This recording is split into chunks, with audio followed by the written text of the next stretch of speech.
kita sampai kepada firman Tuhan. Beberapa minggu ini kita berbicara tentang kasih Tuhan. Kasih Tuhan yang sudah dicurahkan ke dalam hati kita, saudaraku. Saudara, kita melihat kalau kita mengasihi, saudaraku, kita juga mengampuni. Sebab kasih itu mengampuni. Salah satu contohnya yang telah kita lihat yaitu Yusuf dalam perjanjian lama. Kita mengetahui Yusuf ini anak Yakub, kemudian dijual oleh saudara-saudaranya ke Mesir. Dan Potifar, saudaraku, membeli Yusuf, kemudian menjadi budak di rumah Potifar. Dan istri Potifar ini tertarik pada Yusuf dan mengajaknya berbuat dosa. Tetapi dengan tegas Yusuf menolak. Dia tahu dosa itu akan menceraikan dia dengan Tuhan. Dia tahu dosa itu akibatnya jelek sekali. Dia tahu dosa itu, saudaraku, akan menggagalkan panggilan Tuhan dalam hidupnya. Dia tahu dosa itu menduka citakan hati Tuhannya. Oleh sebab itu dia menolak dosa itu, saudaraku. Dan istri Potifar menjadi marah dan memfitnah Yusuf. Akibatnya Yusuf dimasukkan dalam penjara. Bukan sebentar, tetapi walaupun demikian Yusuf tidak mendendam. Yusuf, saudaraku, tidak marah, tidak menyimpan kepahitan, saudaraku. Tidak bermaksud untuk membalas dendam. Tidak bermaksud untuk membunuh kapan nanti dia keluar dari penjara. Tidak, saudaraku. Tetapi Yusuf, saudaraku, mengasihi, saudaraku. Yusuf, saudaraku, mengampuni dosa istri Potifar ini. Dosa Potifar, saudaraku. Dia tidak mau menyimpan kepahitan dalam hatinya, saudaraku. Dia tidak mau palak. Dia tidak mau mendendam. Dengan kata lain, dia berjalan dalam roh. Ataupun berjalan dalam kasih. Yang tidak membalas kejahatan dengan kejahatan. Tidak membalas caci maki dengan caci maki. Tetapi dia mengalahkan kejahatan dengan kebaikan. Inilah hidup anak-anak Tuhan. Inilah dia anak-anak Tuhan, anak-anak terang. Yang berjalan dalam roh Tuhan. Yang berjalan dalam kasih, saudaraku. Saudara barangkali berkata, saya tidak sanggup berbuat demikian. Saya pun tidak sanggup, saudaraku. Dengan kekuatan saya sendiri, saudaraku. Tetapi syukurlah Tuhan sudah mencurahkan kasih-Nya dalam hati saya. Tuhan juga sudah mencurahkan kasih Tuhan dalam hati saudara. Itu terjadi pada waktu kita lahir baru. Tuhan bukan hanya memberikan keampunan dosa kepada kita. Bukan hanya memberikan kuasa dalam nama Yesus, itu memang menjadi milik kita.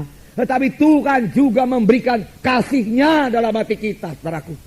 Dan dengan kasih Tuhan ini kita sanggup. Dengan kasih kita sendiri kita tidak sanggup. Banyak tuntutan Tuhan kepada anak-anaknya. Bahkan Tuhan berkata, kasihilah musuhmu. Doakanlah orang yang menganiaya kamu. Bagaimana bisa, saudaraku, dengan kasih manusia? Kita tidak akan sanggup melaksanakannya dengan kasih manusia. Tetapi syukurlah Tuhan, saudaraku, mengaruniakan kasih-Nya kepada kita. Yang diberikan Tuhan pada waktu kita lahir baru. Pakailah kasih Tuhan ini.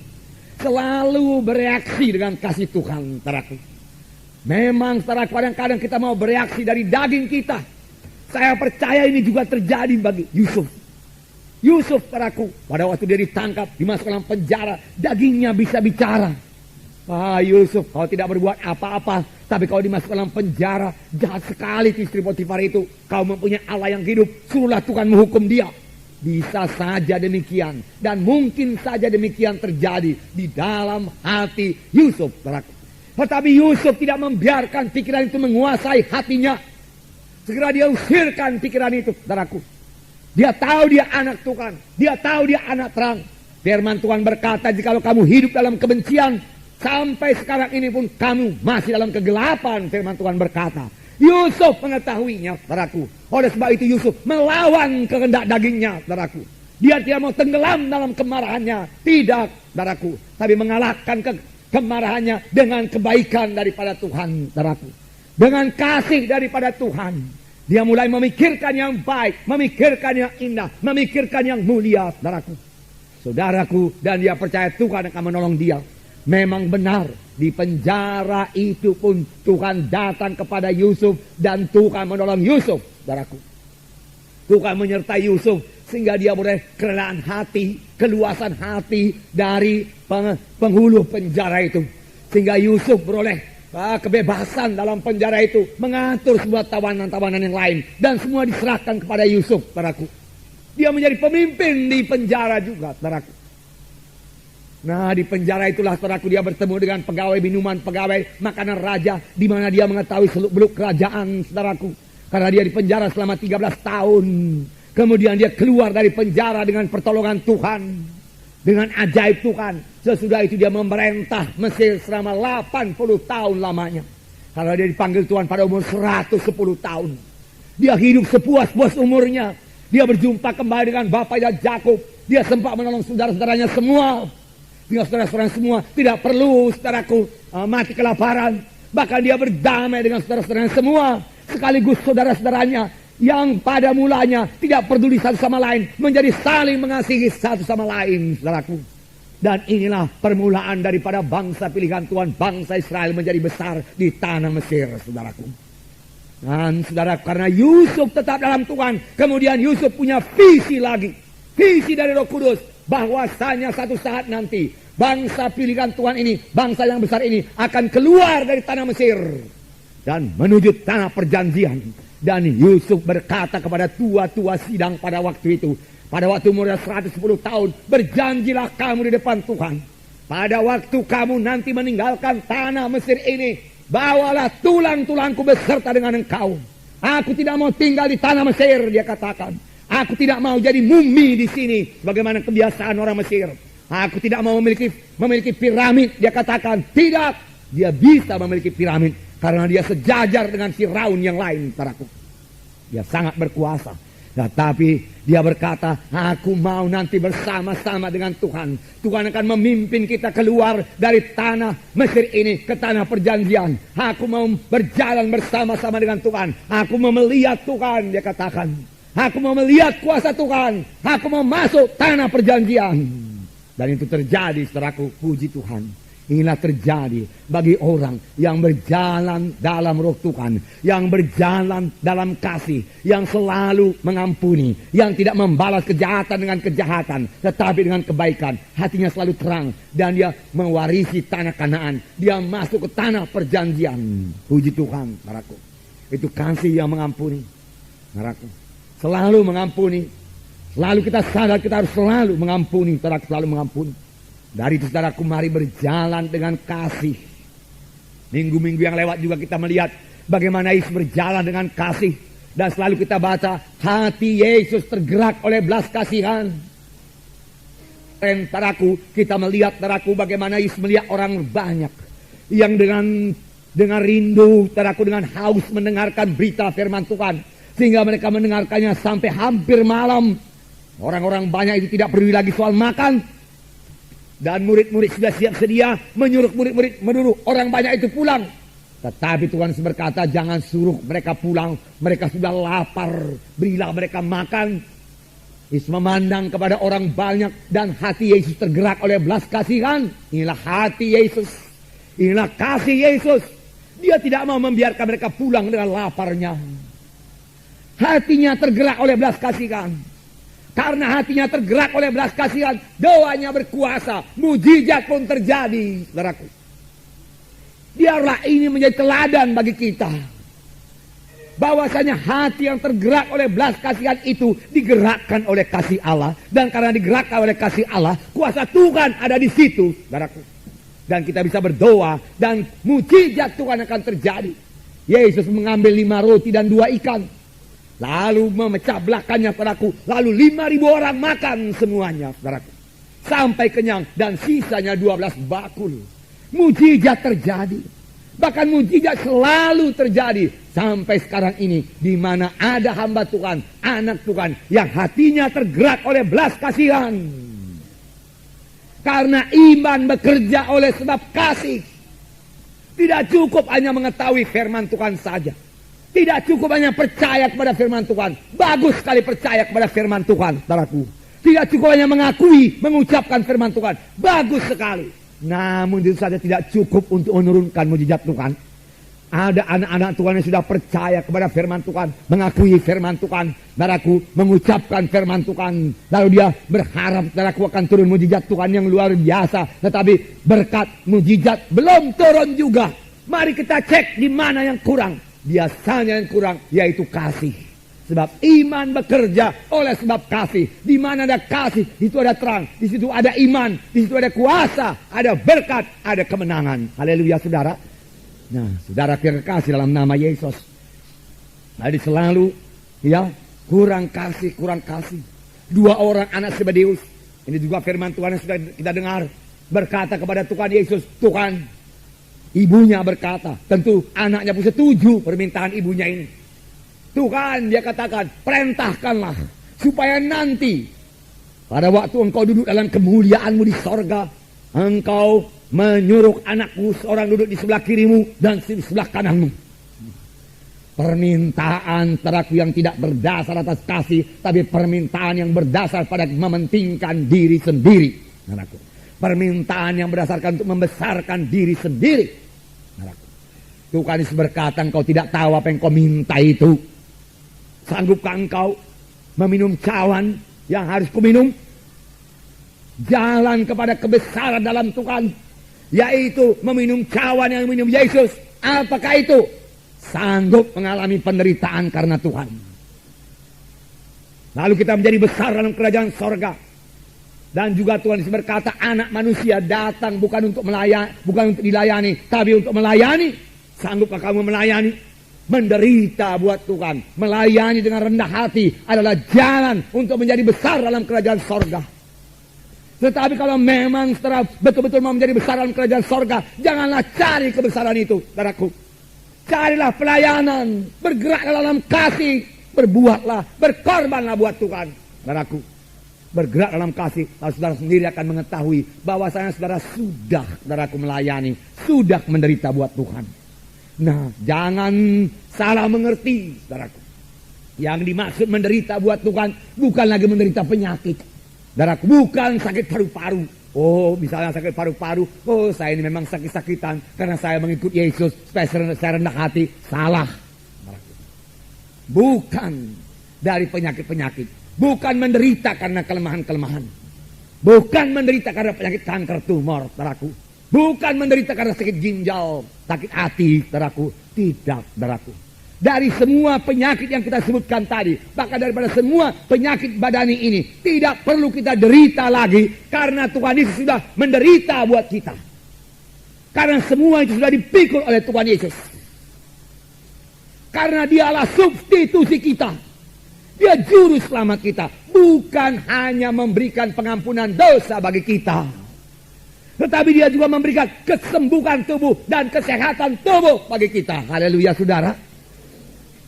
Kalau ini belum jadi, mari kembali lagi kepada firman Tuhan tadi. Kalau doa saudara buat kesembuhan belum dijawab Tuhan, mari periksa kasih.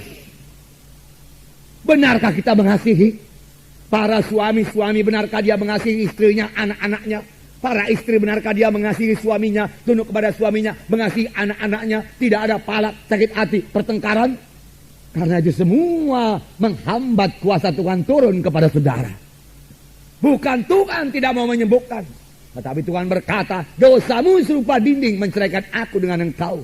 Kita harus bertobat, saudaraku, dan mulai berjalan dalam kasih. Kurangkah berkat saudara? Mari mulai berjalan dalam kasih, saudaraku. Dalam kasih. Luar biasa kuasa kasih itu, saudaraku. Karena Allah itu kasih adanya, saudara. Jadi, kalau memang penyakit-penyakit, saudaraku, kutuk dosa, tidak perlu kita tanggung lagi. Karena itu sudah ditanggung oleh Tuhan Yesus, saudaraku. Dengan korbannya di kayu salib di Golgota, sudah ditanggung. Dan Tuhan Yesus berkata, di kayu salib di Golgota, sudah genap. Genap semua kutuk dosa itu ditanggung Tuhan Yesus. Genap semua penyakit ditanggung Tuhan Yesus. Enggak perlu saudara tanggung lagi. Buat apa ditanggung lagi? Sudah ada yang menanggung. Serahkan pada Yesus, saudaraku. Percaya Yesus buat itu, saudaraku. Lalu Tuhan akan menjadikannya bagi saudara. Dia juru selamat. Bahkan lebih daripada itu, dia mencurahkan kasihnya kepada kita. Supaya kita sanggup mengasihi, saudaraku. Nah, saudaraku yang kasih dalam nama Yesus. Jadi saudaraku, dari mana datangnya penderitaan kalau begitu? Saudara berkata, bukan penderitaan penyakit, bukan.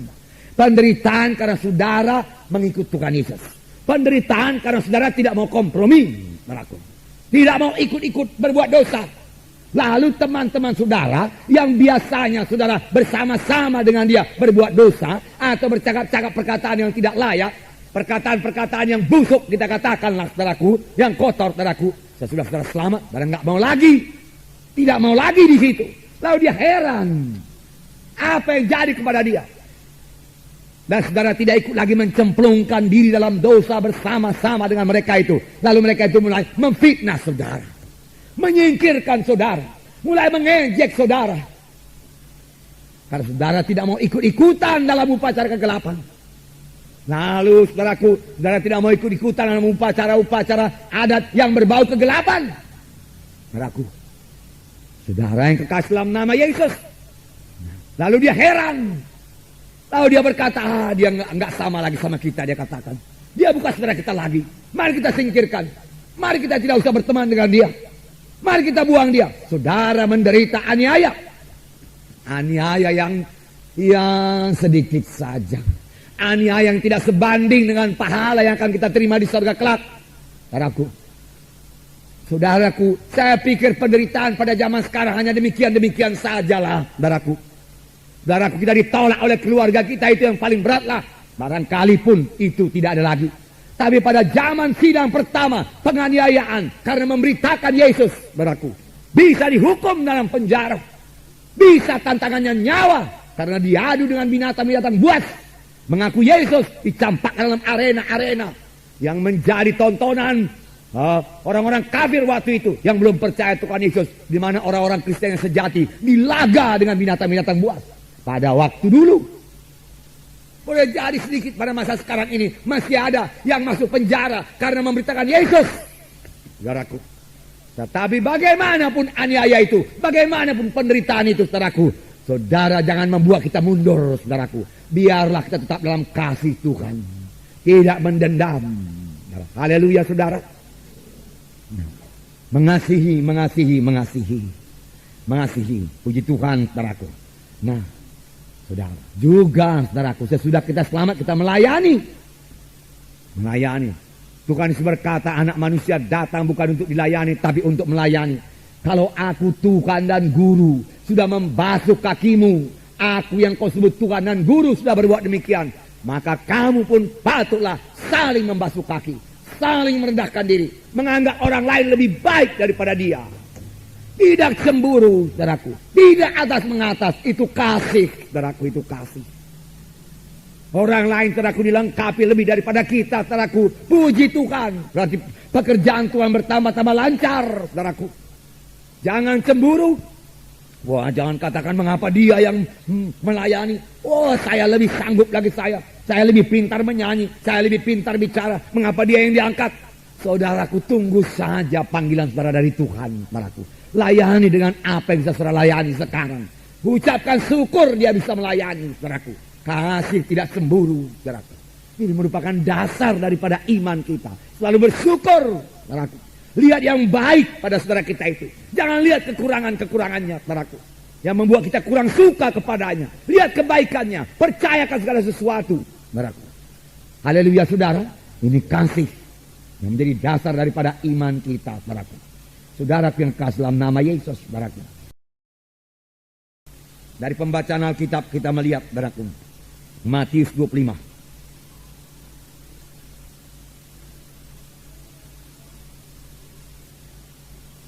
Ayat 31 sampai 46. Buka Alkitab saudara kita supaya kita baca bersama-sama.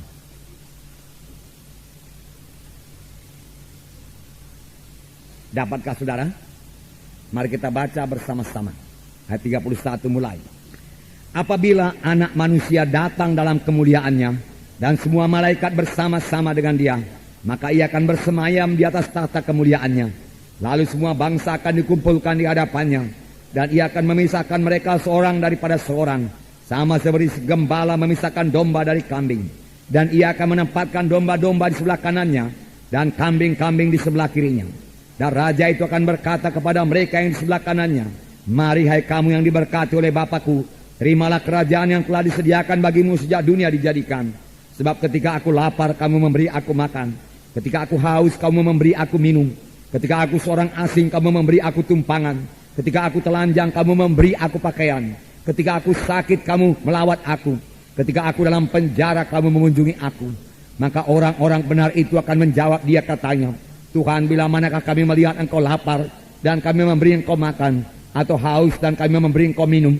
Bila manakah kami melihat engkau sebagai orang asing dan kami memberi engkau tumpangan atau telanjang dan kami memberi engkau pakaian? Bila manakah kami melihat engkau sakit atau dalam penjara dan kami mengunjungi engkau? Dan raja itu akan menjawab mereka, aku berkata kepadamu, sesungguhnya segala sesuatu yang kamu lakukan untuk salah seorang dari saudaraku yang paling hina ini. Dan ia akan berkata juga kepada mereka yang di sebelah kirinya, enyahlah dari hadapanku, hai kamu orang-orang terkutuk, enyahlah ke dalam api yang kekal, yang telah sedia untuk iblis dan malaikat-malaikatnya.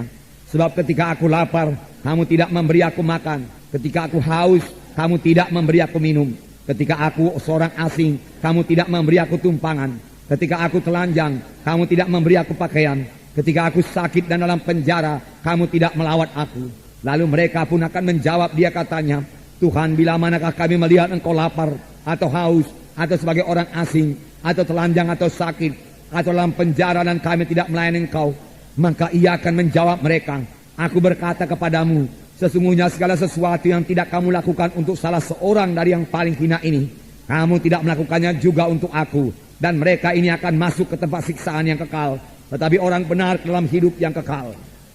Saudaraku, ini terjadi pada waktu Yesus datang kedua kali.